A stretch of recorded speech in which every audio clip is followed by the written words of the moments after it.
Number 10. The real mad scientists. Ever wonder what your brain is actually capable of? Back in the 1950s, the CIA was wondering the same thing, but in a much more sinister way. They were paranoid about Soviet mind control, so they launched a little project called MK Ultra. And when I say little, I mean a sprawling decade-long series of experiments that would make a B-horror movie script look like a documentary. The goal? To weaponize the human mind. They wanted to figure out how to hypnotize people, erase their memories, or implant new ones. The government basically looked at the human psyche and said, what if we just hit this thing with a wrench and see what happens? The wrench of choice was LSD, which they gave to everyone from willing volunteers to psychiatric patients and even unwitting citizens on the street. Imagine walking down the street, minding your own business, and suddenly the entire world turns into a psychedelic fever dream because some government intern slipped a tab into your coffee. The official report said the experiments were a total failure, which, is exactly what you'd want to hear from the people who were trying to turn your neighbor into a sleeper agent. Number 9. A very expensive cat.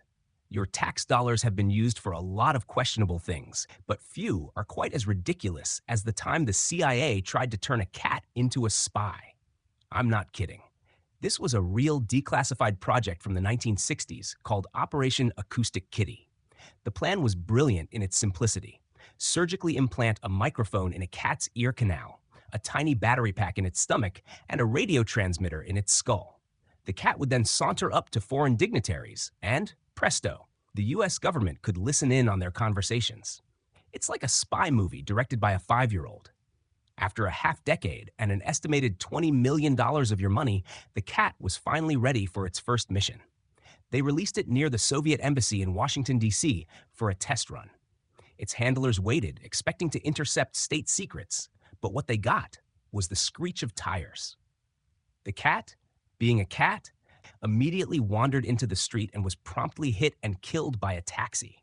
The operation was immediately scrapped, and the final debriefing stated that, quote, the environmental and security factors in using a cat were too great. I'd say so. You can't tell a cat what to do. The only thing you can train it to do is ignore you. Number 8. The psychic spies. If someone told you they could use their mind to spy on secret military bases across the world, you'd probably tell them to lay off the Sci-Fi Channel. But for 20 years, the US military spent millions of dollars on a program that believed this exact thing was possible. It was called the Stargate Project. The declassified files read like a rejected script for the X-Files. The whole idea was to find and train people with psychic abilities, or remote viewers, as they called them, to help with intelligence gathering. They'd sit in a room, close their eyes, and try to use their minds to describe what was happening in a top-secret Soviet facility thousands of miles away. Forget satellites and advanced technology. The military was out here asking a guy named Ingo Swann to mentally see what was happening on the other side of the planet. Now, imagine a 5-star general in a war room. Instead of looking at a map, he's listening to some dude in a chair talk about a feeling of cold metal and a vague sense of sadness. The project was eventually shut down because, shockingly, it produced no actionable intelligence.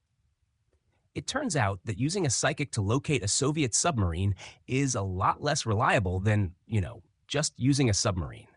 The whole thing was based on a fundamental misunderstanding of reality. The only thing you can use your mind to find is the leftover pizza in the fridge, and even that's not a guarantee. Number 7. The Glacier Base. The Cold War was a masterclass in nuclear paranoia, and it led to some truly insane ideas. One of the best, or worst, was a plan to put a nuclear missile base under a glacier. In the late 1950s, the U.S. Army launched Project Iceworm, a top-secret program to build a sprawling network of missile silos and command centers under the Greenland ice sheet. They even built a smaller prototype base called Camp Century, which was basically a fully operational town carved into the ice. It had its own nuclear reactor for power, laboratories, barracks, a movie theater, and even a barbershop, all buried under thousands of tons of frozen water.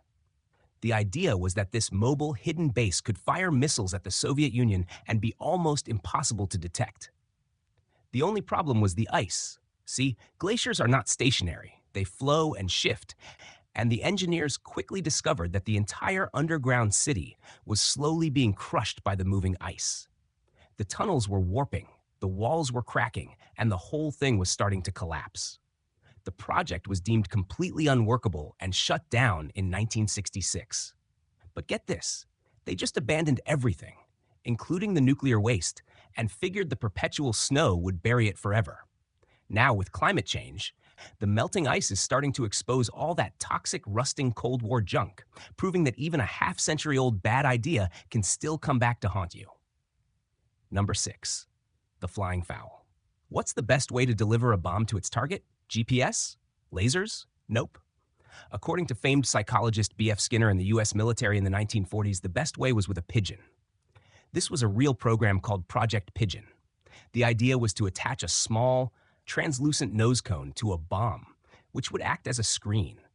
Inside the bomb, they would place 3 pigeons, each trained to peck at a projected image of the target on the screen.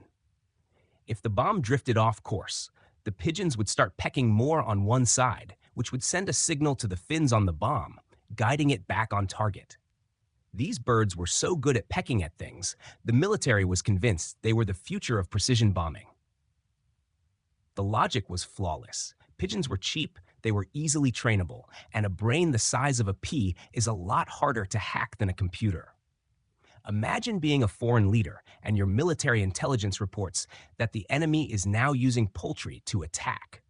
The project was eventually canceled because the military decided that using electronic guidance systems was a bit more reliable than a bird that might get distracted by a sparkly object or a rogue Cheeto. Number 5. The sneaky squirter. The CIA has a history of, let's say, creative ideas, and not all of them involved mind-bending drugs or cat spies. Sometime in the 1970s, someone in the agency penned a declassified memo detailing a brilliant, if slightly cartoonish, assassination tool, a poisoned fountain pen. The document, which reads like a prop list for an old spy flick, describes a poison pen that could squirt a highly concentrated, potent, and undetectable poison into a target with a simple push of a button. The memo even includes a diagram showing the pen's inner workings, which is honestly the most absurd part. Imagine the scene. A target is signing a document, and a CIA agent strolls up and says, "Excuse me, sir, your pen seems to be out of ink. May I offer you mine?" The target takes the pen. The agent nonchalantly presses a button, and splat, a tiny jet of liquid shoots out, and the target is done for. It's so over the top that it feels less like a state-of-the-art assassination tool and more like something Wile E. Coyote would order from the Acme Corporation. The documents don't say if the pen was ever used, which is probably for the best. After all, the plans hinged on your target not noticing that your pen just squirted them in the eye with a clear, odorless liquid. Number 4. The family jewels. Every family has its secrets, those embarrassing photos or weird relatives you don't talk about at dinner. The CIA is no different, except their secrets are a little more, well, treasonous. In the 1970s, as the Church Committee started investigating government overreach, the director of the CIA ordered a comprehensive internal list of all the agency's illegal and questionable activities. This list was officially titled The Family Jewels. It reads like the ultimate greatest hits of government conspiracy. It includes stuff we've already talked about, like MKUltra, but it also mentions assassination plots against foreign leaders, domestic spying on American citizens, and illegal wiretapping. The memo is written in a dry, bureaucratic tone, as if they were just listing a few accounting errors instead of a litany of federal crimes. The very fact that this memo exists, a single document that essentially says, "Here's all the stuff we probably shouldn't have done," is wild. It's the closest thing to a government confession we've ever seen, a giant official "my bad." It's a reminder that sometimes the real conspiracies are even more bizarre than the ones people make up in their basements. Number 3.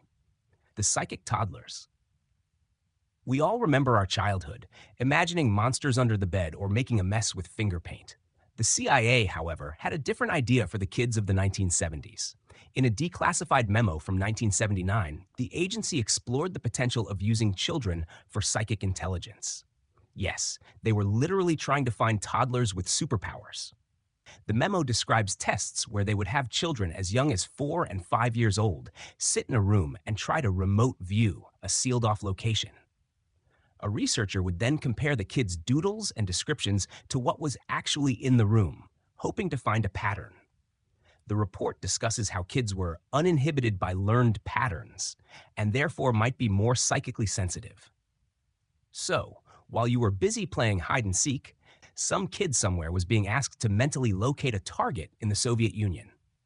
Unsurprisingly, the project was deemed a failure. It turns out that a kid's mind is far too busy thinking about cookies, nap time, and why their socks feel weird to be bothered with state secrets. The only true superpower a kid has is the ability to make you completely lose your mind.